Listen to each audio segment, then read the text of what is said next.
So we have tentatively started sports car shopping for my wife, Angel. We're in no rush at all, but I think it'd be cool to have an idea in mind of what kind of sports car you would like to own, right? Yep. And plus, we've got these opportunities to drive all sorts of different cool cars, so you get to try out different things. So the first one was the 911, the 992 Carrera, correct. That was option number one. Option number two is behind us right now because we've got a Lexus LC500 this week, and I really do like this car quite a lot. Taking you for a spin yesterday night, so you have your initial impressions, but now you have to drive it, right? Because if it's a sports car for you, you have to drive it. So time to hop in, let's go for a drive. Yeah, This is a LC500 convertible. It's been lightly refreshed. We'll talk about that once we're in the car. The spec here is silver with the red top. Looks really, really classy. What do you think about the car? Do you think it's cool? I think it's really cool. I think it's very pretty. It looks nicer than the Porsche Carrera. In my You liked opinion. it more I than like 911? the exterior more than the 911. Okay. Yes. The lighting is, I think the proportions are amazing. The lighting's really cool. They integrate the Lexus spindle grille up front really nicely. Personally, I wouldn't do silver. I personally would get us in the Nori green pearl with the tan. That's a pretty color, but I think for me, I would do a white, like a pearl white. Okay. Metallic. Okay. Type of color. We could either buy one in black and wrap it, or they do have a white metallic paint. But we've got the silver one this week, so let's hop in and go for a drive. You also see the M4 CS in the driveway, but you definitely would not want that, right? Not at all. I do not Why? like the car. I don't know. It's just not comfortable. The bucket seats, and it just looks ugly in my opinion. I probably would get a lot of hate for that, but No, you actually won't, because it's a very controversial really? styling car. Yeah, it's got buck teeth. To me, that doesn't look like buck teeth. It looks like flared nostrils. Well, that's That's actually a what that very, looks very like. good way of describing Like a it. bull. Yes. This is the ultra angry aggressive CS model. But back to the LC500, that is the option we are trying out. Let me get the door for you, even though I am... Case use would be Angel solo shopping trips. I can't come with you? I mean, I guess you could come with me. Aw. And there's less storage for all my purchases. That's actually true. That is a financial saving solution. All right. We got carbon fiber here on the door sill, gloss and matte carbon. The red interior. Is there wireless charging? I'm asked actually... because I'm at 19%. Why is your phone always dying, honey? Where am I supposed to sit? Oh, sorry. Did not realize that's what that did. So you press it and then you push it back? Yeah. And then if you want to open it, Okay. it's multi-stage. I don't think there's wireless charging. I don't think it has a wireless charger. Yeah. It has- Is that an option that you can add? I don't think so. These cars usually are pretty high optioned. Okay. So The back purse seats goes in are the back? simply for purse or Yep. backpack. You do not fit people back there. There is no space.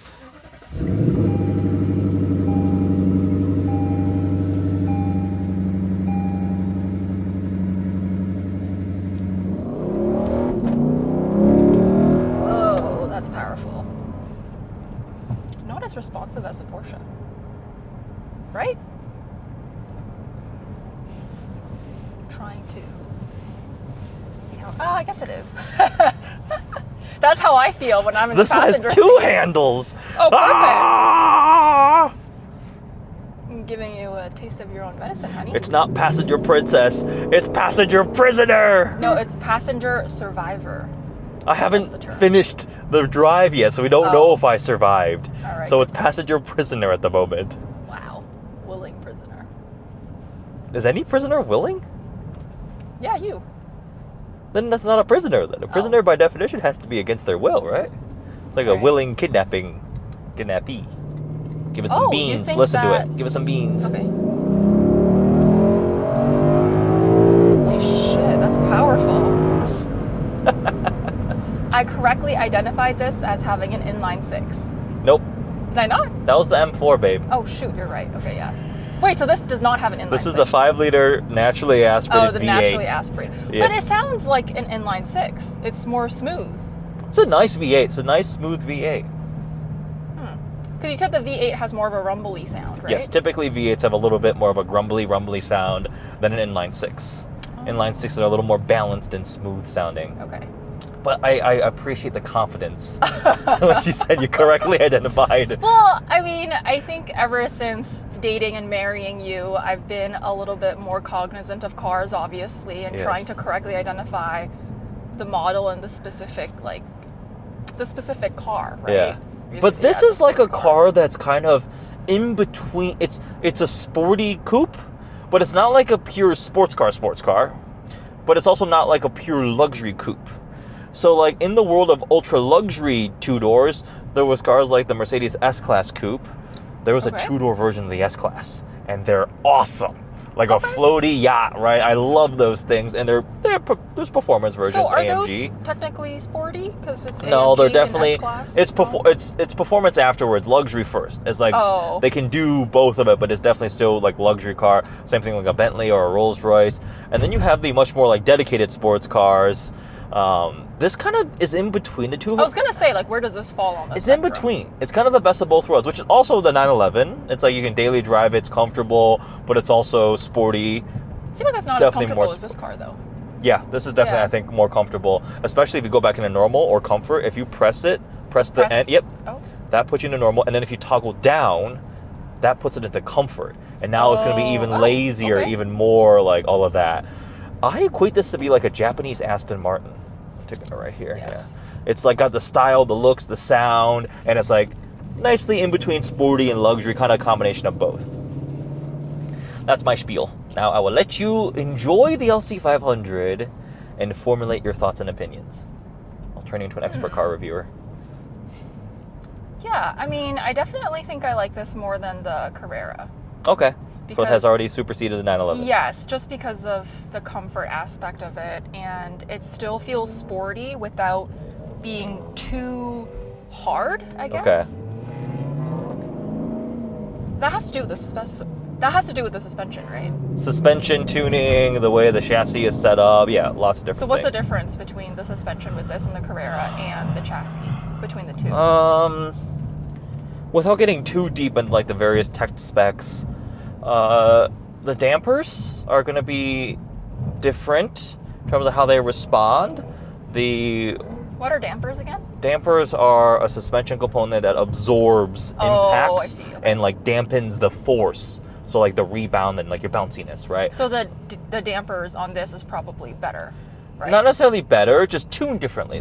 Different OEMs, or they'll build the cars for different purposes and then tune them from different ways. And you can also change them in different modes and so forth, depending on the kind of car you have, right? Like the M4 CS, the dampers are much more aggressive because they want to control the rebound, but then it feels like you're riding a box of rocks. Right. Okay. Yeah. So then does that change then? Oh, depending that on Subaru what in front of mode us sounds terrible. you're in? So do the dampers change depending on what mode you're in? Like if This you're one in a has sport- adaptive dampers, yep. Oh, I see. Okay. One thing I do appreciate with driving cars that just have more power in general is how quickly I can respond and how quickly I can just turn, you know? Small gaps become bigger gaps when you Exactly. can get up to highway speed or merging speeds. Yes, merging. Flow of traffic much more just quickly. being a little bit more confident that I'm able to merge and, Yeah. you know, do all of that without fear of the car not There are some cars that are so reacting or slow, it's responding. kind of scary. Yes. That old, remember I drove that ancient G-Wagon Ronnie's? The tan colored one? Oh, yeah. I That did remember. 0 to 100 kilometers an hour in 27 seconds. Jeez. So you literally floor it and And like, you wait. and you wait, and you wait, and you wait, right? It's just a different kind of car. Yeah, Yeah. this has more than enough power for everything that Okay. we would need to do. They made a hybrid version of this. There's a hybrid version of this? Like an electric version? Yeah, no, it's a hybrid with a smaller engine, and it was not popular, and they sold so few of them they just canceled the car, and they kept the Oh. V8. Because if you're buying this, you get the V8. I don't know why you'd buy the hybrid. Nobody else did, so. Interesting. Yes. For me, a big part of this car that's really appealing, because I thought, remember I told you I was thinking about buying one of these Yeah. as a daily. I was between remember. this and the A8. I ended up going for the A8 because I still love my big floaty luxury sedans. But this is a car that I would not be really worried as much about owning out of warranty. because it's so reliable. Toyota Lexus, Yep. they're known for their thing, and this is not one that's funky either. It's a tried and true, naturally aspirated V8, no forced induction, no hybrid system, and it's just this powertrain combination, the car, everything, doesn't have any crazy fancy over-the-top things that I would be necessarily super worried about that I would be with like my RS7, for example, like some of those other Well, cars. what about your Corvette? Like once the warranty I extended the is warranty. up. I know you extended it for like 5 years, right? Yeah, So then after the 5 years, what are you gonna do? extend it more. Extend it more? Well, You probably. can you just extend You it buy 'em. indefinitely? You can keep like, buying them. indefinitely. Not indefinitely. Sometimes they'll phase out once it gets too old, and then like It also depends how much you Oh. drive it and things like that, right? So if we're in 10 years from now, maybe it's a different story, because ideally we have other cars too. Yeah, so But- like, let's say it's been 10 years and you're not able to extend the warranty. What are you going to sell it or? Nah, I'll what? still keep it. Okay. And just squirrel away some money in And case just hope anything that goes nothing wrong. happens. Yeah, because Yeah. it's a high-strung engine, which is the opposite of this. Like, this is a solid V8. The Z06 V8 is screaming its head off. Race car might explode if you don't treat it properly. Yeah. So, Well, that's why a lot of American families and even my family is very gung-ho about, well, Honda. I feel like you either lean Honda or Toyota, right? that's the my experience. you pick your battle lines. Yeah, and you're you kind of like divided. pick which one. So you like this enough that you'd be willing, because you're very brand loyal, right? I'm very And you brand You loyal, said you love your yeah. Porsche. Well, Macan. yeah, I think for me, exactly to your point, like I pick a brand and I stick with it, right? So, for example, workout gear, Lululemon, that's it. I own all Lululemon. I'm not going to do Gymshark. I'm not going to do She owns any other all of brand. Lululemon. Yeah. The entire catalog, an entire store's worth is in one of the closets at home. But even like handbags, like Coach, that's kind of my tried and true staple. We could open a Coach outlet handbag. in our home. And then with cars, my entire family is just Hondas. Honda lovers. Yeah. I was actually trying to get the RAV4, I remember when I was car shopping, just to be a little bit different, but ultimately ended up getting a Honda anyway because we just had really good experiences with that. But now since, buying the Macan, I really do like the Porsche. But to your point, owning it out of warranty would be a little bit nerve-wracking, I think. Yeah, just a little more stressed. Yeah, so I agree that I think for a sports car, at least for me, I would be comfortable owning a We could go Lexus the out of opposite warranty. end of the spectrum and buy you like a used Maserati, and it'll be at the shop every other Oh, weekend. God. And Oh, it would drain no. our 401k. I would not be okay with that. That does not sound financially smart whatsoever. So no to that idea. No to that idea. Quickly axed. But the LC500 so far, tentative thumbs up. Yeah, I think so. Okay. Yeah. And I think just the reliability of the brand, it gives me more confidence. Yeah. If I were to choose between the two, definitely the LC500. Okay. We've got other options we should try too. What are the other options? I know you mentioned the Mazda. Are Mazdas really that reliable, like the Miata? Yeah, they're simple, easy little cars to drive. Okay. Yeah, that's why they're very friendly to own. I just want to put you in a Miata because it'd be fun. I think it'd be fun. They're so small.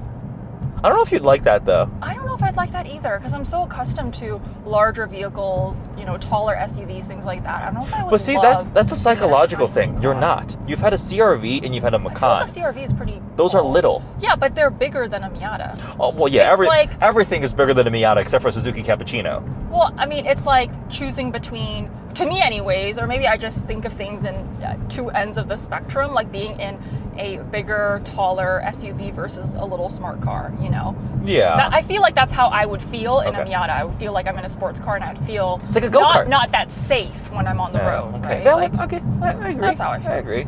But remember, your Macan's not big, or I the know, CRV. yeah, Remember, yeah. like the Navigator? That's big. I think for me anyway, I prefer something that is bigger than your typical sedan, but I also don't want anything too big because I can't park it. Yes, yeah, I struggle so badly with parking and staying in between the lines. And I know there are cameras and just updated technology and whatnot in some of these newer cars, but I think even like parallel parking I struggle with. So if I have too big of a car, like the Navigator, I did not want to drive the Navigator. That was too big, right? The Lincoln? Mm-hmm. Yeah. Yeah, any of the really big cars you refuse to try out because you're... Yeah. I just don't feel confident that I would not damage the car. So I'm really doing you a favor. And the OEM's a favor. Yes, exactly. Or whoever owns the car. Okay, well, I'm glad we have you try out the LC500. Got a couple more days with this car. Yeah. But so far...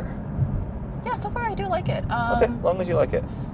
I think there would be a little bit more space, right? With the coupe. Thinking Yes. about like your overhead space. A little space, bit, but, like, little bit, yeah. The top does kind Right? of... Like the top kind of curves a little bit Yep. upward. Yep, in and a also the coupe. trunk. Oh, the trunk is a little bit more spacious too? Yeah, well, because the top has to go somewhere when it Oh, folds up, right? yes, So you you're eat in. All right. convertibles typically lose a little bit of trunk space. Good point. They weigh a little Forgot bit about more. They're not as rigid. There's a little bit more floppiness when you go over bumps. You can hear and kind of feel the body, like right there. Yeah. A little bit of flex, right? A coupe is going to feel a little bit more solid.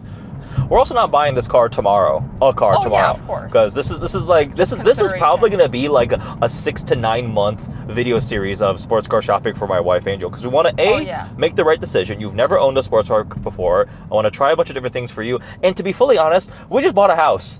And we just paid to paint a lot of things on the house. The bank account. Yes, that definitely takes the bank account priority. has taken a beating. So Yeah. we'll see. But I hope you guys enjoyed, and I hope you enjoed. Thank you much for being a good sport, and Yeah. thank you for being a good sport and taking out a $100,000 car for a test drive. Love you. Me too. Hope you guys enjoyed this video. Check out the 911 one. That was a lot of fun because we went up north with Porsche Ann Arbor. Spent a lot of time with a 992.2 Carrera, which you also liked too. I do like it, yeah. That's the thing. We're looking at cars. We need to put you in some, like the Miata would be cool because it's not the same. Like you can't, who's going to dislike a $100,000 sports car? Like they're really, really nice, right? You're looking at little nuances of different personalities and characters and features and driving dynamics and things like that. So Why don't I try the, what's the Subaru one? The BRZ? yeah. The BRZ and the Honda, oh my gosh, what is it? Honda What would is be that S2000. called? S2000. Those are older though. And those manual, so you wouldn't those be are driving. manual? Wait, both of those are manual? No, BRZs come in automatic. Oh. Yeah. I do Teaching you not. to drive manuals can be a whole other But thing. the Miata is also a manual too, no? But you can get those in automatic. Oh, you can get those But in it's like a automatic. crime to car enthusiasm to buy them in automatics. Is it a crime? I need to teach you how to drive manual. Oh gosh, okay. That's a whole other That'll be fun. video series, I'm Thanks sure. for watching.